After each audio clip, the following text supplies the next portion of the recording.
Veneno de escorpião, vespa e jararaca. A primeira coisa que você deve ter pensado é sobre o perigo disso, né? Mas olha, no episódio de hoje, cientistas da Universidade Federal de Goiás mostram como componentes desses venenos podem ajudar a tratar a tuberculose, problemas cardiovasculares e ainda combater bactérias resistentes a antibióticos, que vivem principalmente nos hospitais. Vem com a gente, porque está na hora de viver ciência.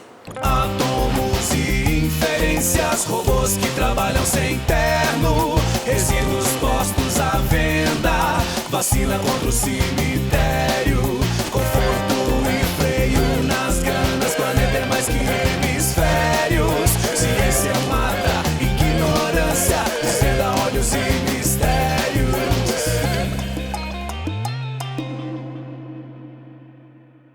Tuberculose é uma doença infecciosa e transmissível provocada por bactérias. Na maioria das vezes, o problema acontece nos pulmões, causado pelo Mycobacterium tuberculosis.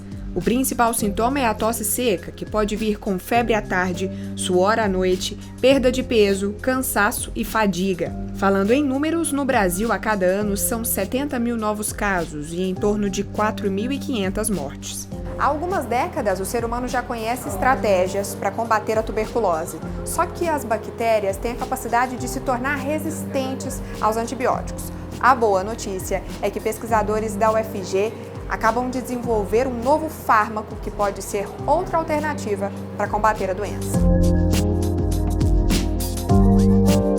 O novo fármaco vem de algo que, de cara, a gente pensaria que só pode fazer mal: o veneno.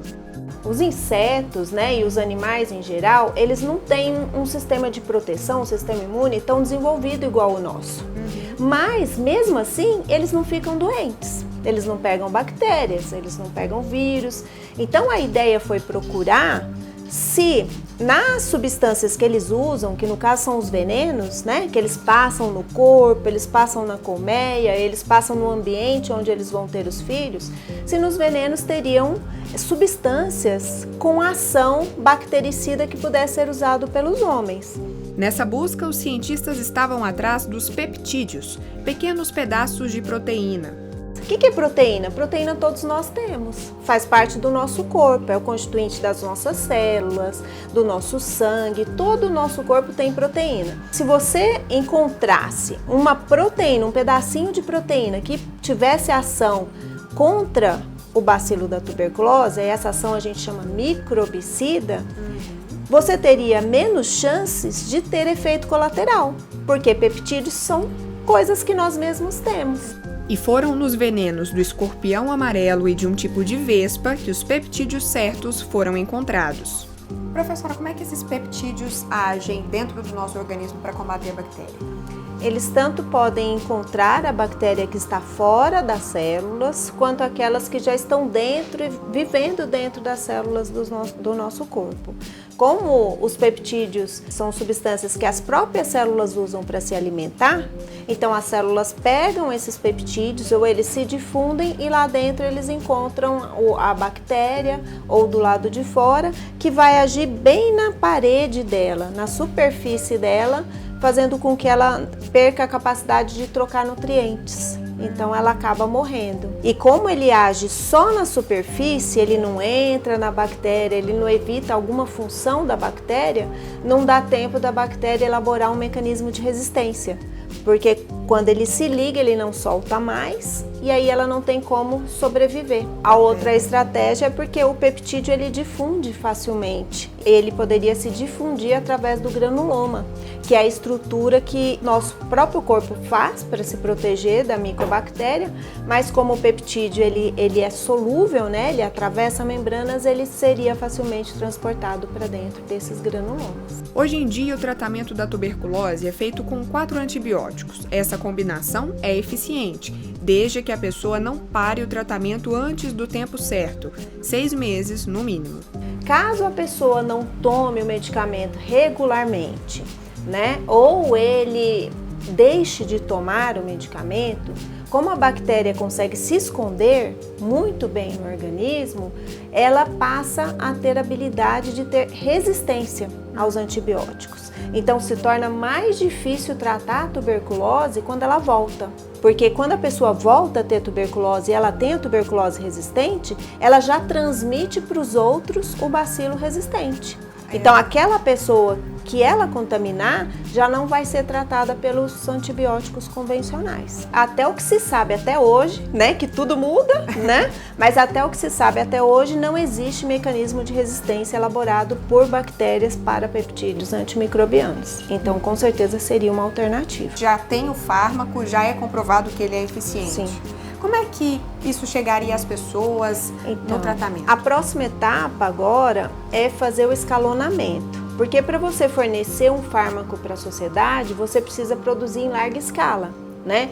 Tendo bastante comprimidos, tendo suficiente para um tratamento da tuberculose que duraria, sei lá, 6 meses inicialmente, ou talvez para estudos futuros, para um número muito grande de pessoas. Então, a próxima etapa é aumentar a produção e depois de aumentar essa produção, ver como que faria para, se coloca num comprimido, se coloca numa cápsula, se tem que ser injetável, né? E aí colocar em frascos para poder injetar. E depois que isso tudo estiver pronto, fazer um reteste no camundongo para ver se continua tendo ação contra a tuberculose e aí sim fazer o ensaio clínico em humanos. No próximo bloco, você vai entender como é que o veneno de jararaca pode ajudar a tratar doenças cardiovasculares. Não sai daí!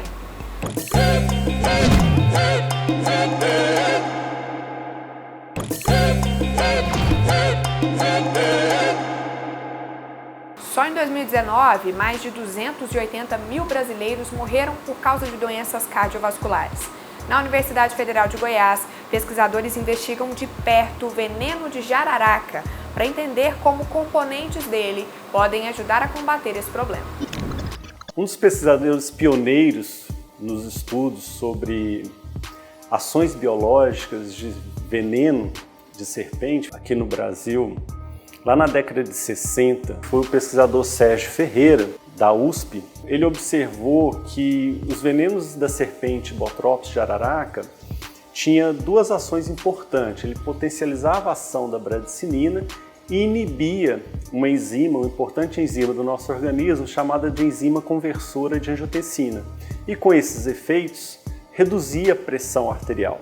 Então, a partir daí, vários outros estudos foram realizados e identificaram diferentes tipos de peptídeos, que são fragmentos de proteína, pequenas sequências de aminoácidos, e vários estudos foram realizados, então, com o intuito de avaliar os efeitos desses peptídeos. Um dos pesquisadores que avançaram nesses estudos foi a professora doutora Daniele Anzi. Ela avaliou que alguns desses peptídeos tinham ação hipotensora, reduzia a frequência cardíaca, já mostrando alguns indícios aí do potencial terapêutico desses estudos.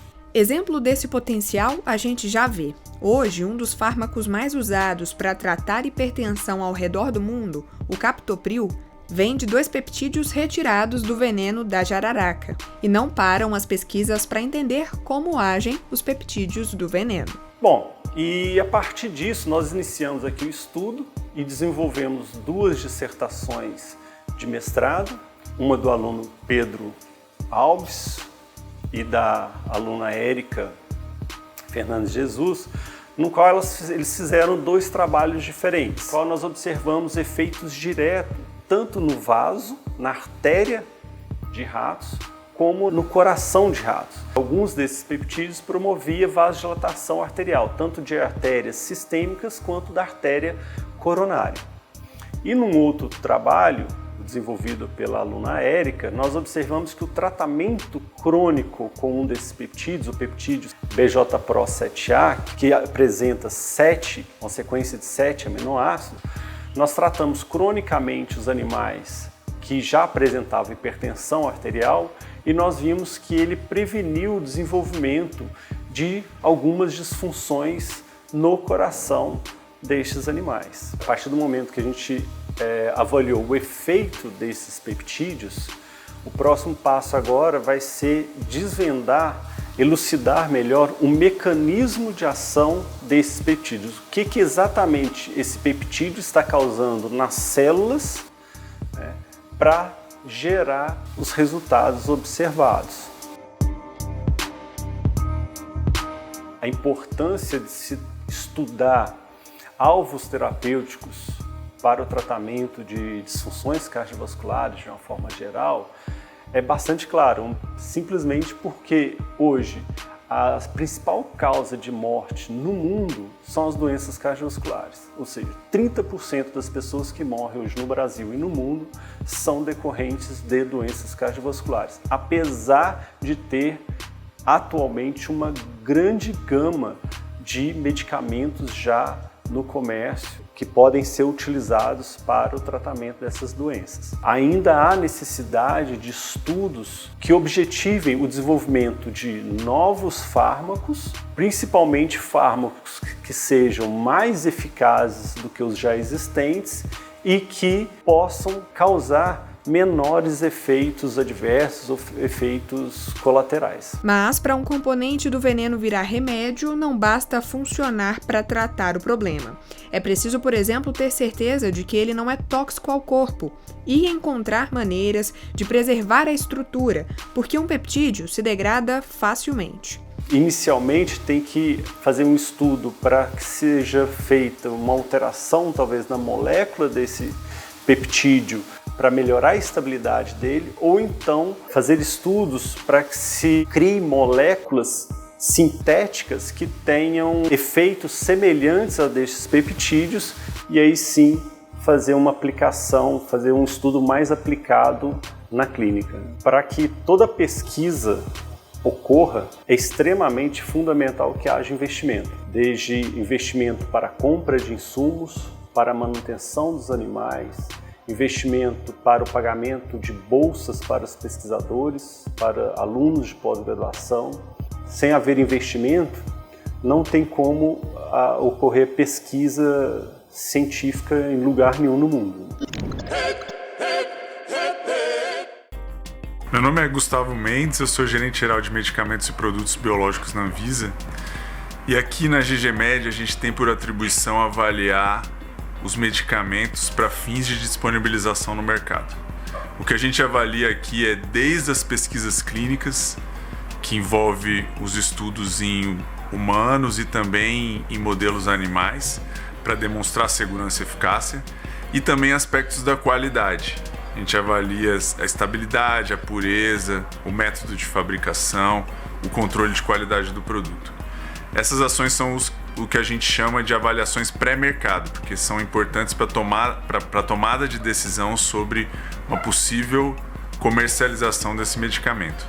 E além disso, a gente avalia também as bulas, que são os documentos para orientação, tanto dos pacientes quanto dos médicos no uso do produto. Eu sou Marcos da Silva Freire, sou consultor científico de Biomanguinhos Fiocruz. Trabalho na área de desenvolvimento tecnológico durante muitos anos aqui e hoje estou aqui falando um pouco do que é o desenvolvimento de um produto, da pesquisa ao seu registro.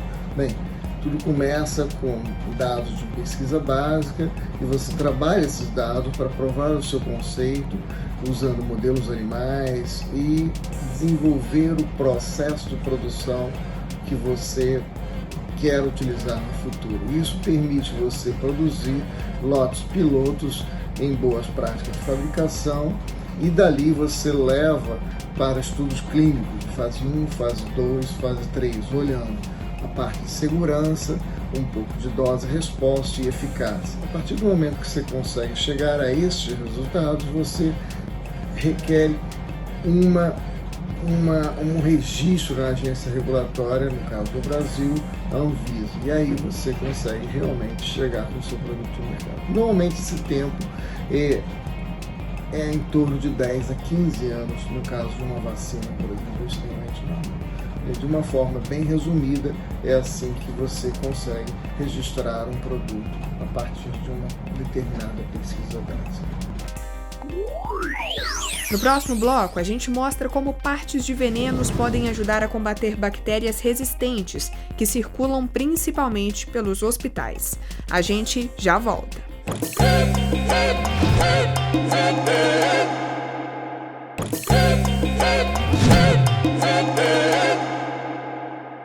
Você já ouviu falar das superbactérias? Elas são resistentes aos antibióticos, o que dificulta o tratamento. Existe um estudo inglês que estima que a partir de 2050 elas devem causar 10 milhões de mortes por ano. Aqui no Brasil, na Universidade Federal de Goiás, cientistas identificaram uma forma de combater esse problema, principalmente as que vivem geralmente nos hospitais. A estratégia é usar venenos de insetos.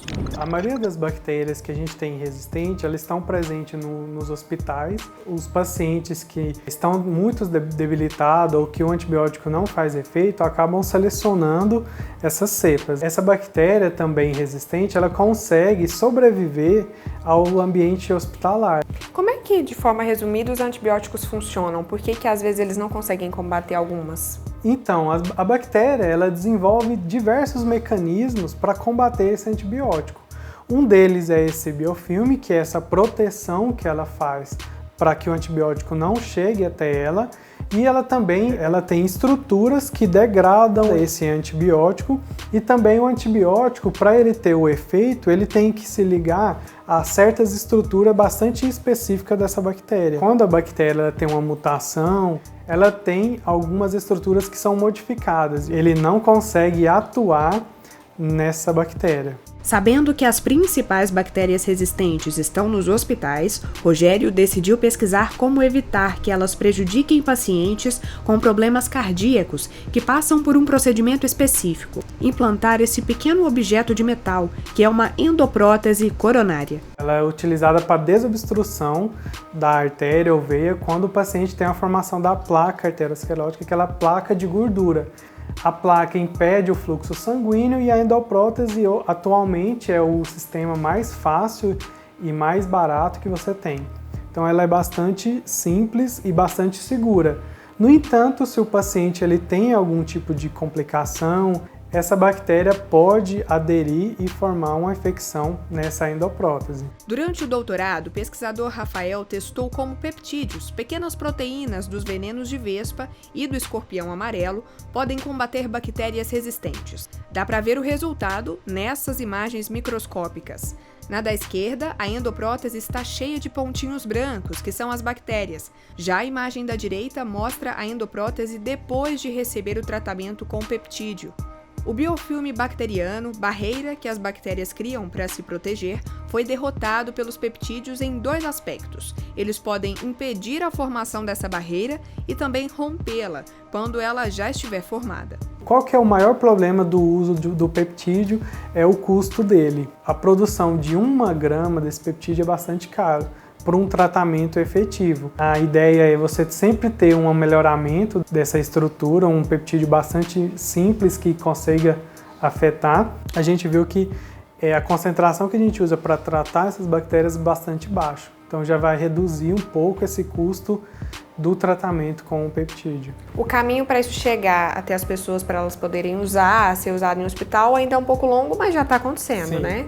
Já está acontecendo. Então a gente primeiro tem que patentear essa molécula, só que não pode patentear nada natural, e a gente modificou esse peptídeo.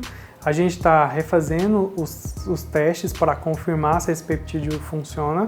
Os próximos passos é fazer essa patente, é publicar essa patente pela UFG e testar elas em animais. Como ela é bastante resistente, não é qualquer animal que pode ser utilizado.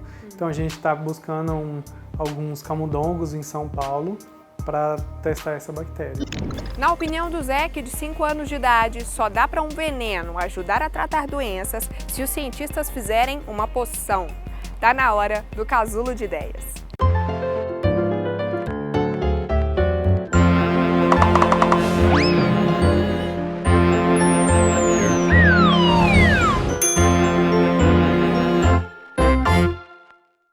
Oi, eu sou o Zeke, eu tenho 5 anos. Zeke, o que é um animal venenoso? Cobra. Do que é feito o veneno dela? É feito de veneno de mosquito. Mas como que ela pega o veneno do mosquito? Me conta. Pegando o mosquito e colocando o mosquito na presa, e aí ela fica venenosa. O veneno faz bem ou faz mal? Mal. Mas deixa eu te contar uma história. Tem cientistas, sabe os cientistas? Aham. Que eles tiram um pouquinho do veneno de cobra, de escorpião, de vespa, para ajudar a curar as pessoas doentes. Sabia disso? Eu já sabia. E como que você acha que eles fazem isso? É pegando veneno. E preparam uma poção. Uma poção. E aí, as pessoas bebem. É só beber que fica curado. É. Onde que eles fazem essa poção? No laboratório. Que tipo de dodói, de doença, você acha que o veneno pode ajudar a melhorar? Machucadão. Tipo, ralou o joelho. Aham. Já acabou? Acabou.